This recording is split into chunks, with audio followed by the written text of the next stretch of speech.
C'est sûr que la pandémie, ça a eu un gros impact sur toute la population, puis sûrement aussi sur les personnes qui ont des besoins en santé mentale. Mais malgré toute la pandémie, est-ce que les objectifs ici qui ont été atteints?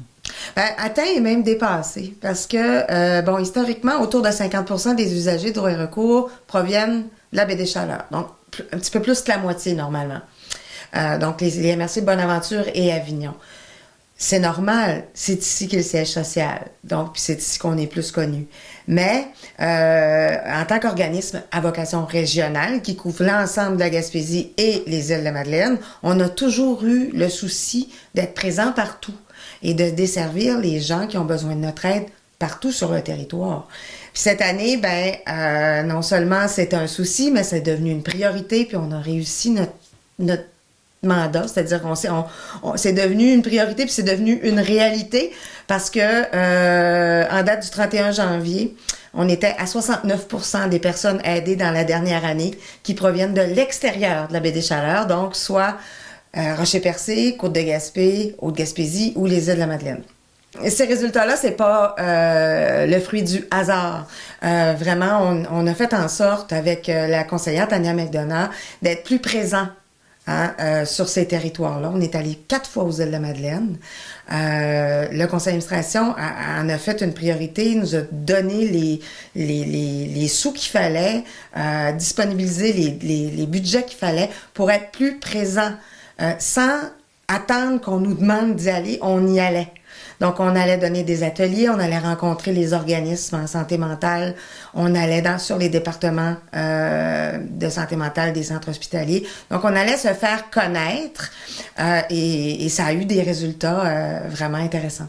Là, il y a un projet pilote que vous portez ici à Droit et recours. Pouvez-vous nous informer un petit peu là-dessus? Oui, Représentation, en fait, Représentation, c'est une structure qui existe à l'échelle nationale dans plusieurs régions du Québec, qui est portée par notre association nationale, qui est la GDSMQ, et qui veut développer ou donner place à la parole collective. Ce que ça veut dire, c'est qu'on va chercher des personnes qui sont en situation de vulnérabilité, soit économique ou en matière de santé mentale, et qui ont envie de s'impliquer pour faire la différence dans des choses ou dans les domaines qui les concernent.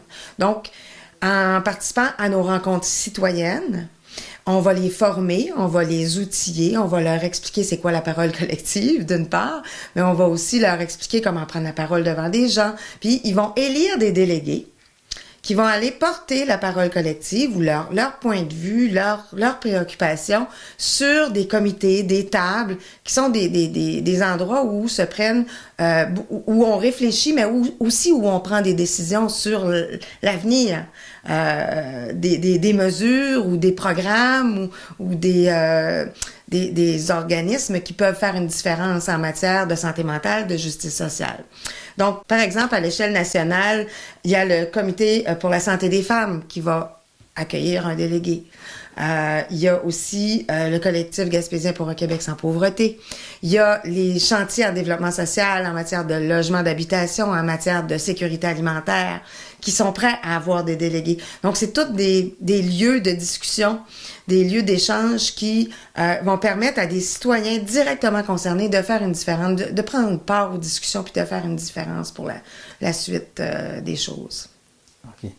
Puis, en gros, qu'est-ce qui a été fait puis qu'est-ce qui s'en vient sur ce projet? Pour Représentation, malheureusement, la pandémie nous a un peu freinés. On avait une chargée de projet qui était là depuis le début, depuis 1 an, qui a fait un énorme travail de ce qu'on appelle un débroussaillage, là, voir quels sont les organismes, quels sont les lieux où on va pouvoir prendre la parole collective, donner une place à ces citoyens-là. Mais malheureusement, pour trouver les citoyens, pour les identifier, il fallait les regrouper dans une salle, faire des rencontres citoyennes. Et ça, depuis des mois, on peut pas le faire. Donc, là, la chargée de projet a quitté pour de nouveaux défis et on est en recherche actuellement de quelqu'un qui pourrait la remplacer, une personne d'action qui a mis des défis, qui va être capable de recruter des gens en situation de vulnérabilité, les former, les outiller pour les amener à prendre la parole collective sur des instances où ils vont pouvoir faire une différence. Donc, cette personne-là, là, on la cherche, la perle, on la souhaite pour la mi-mars. C'est-à-dire, le processus d'embauche va commencer à la mi-mars. Elle commencerait au début avril. Donc, les premières rencontres citoyennes, on les prévoit pour fin avril, début mai. Sur le conseil administratif aussi, vous avez besoin de 2 personnes. Oui, actuellement, le conseil d'administration de droit et recours a 2 postes à combler.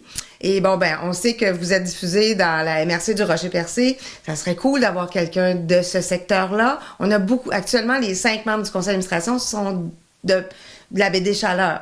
Donc, on voudrait que, on aimerait ça, d'avoir des gens qui viennent de Rocher-Percé. Puis si vous connaissez des gens qui viennent du Côte-de-Gaspé ou de Haute-Gaspésie, on aimerait ça que, comme on dit, les babines, les bottines suivent les babines, comme on dit, et que, ben, on est plus présent partout en Gaspésie, mais ça serait cool que notre conseil d'administration soit représentatif de ça, puis qu'on ait des gens d'autres secteurs que la baie des Chaleurs.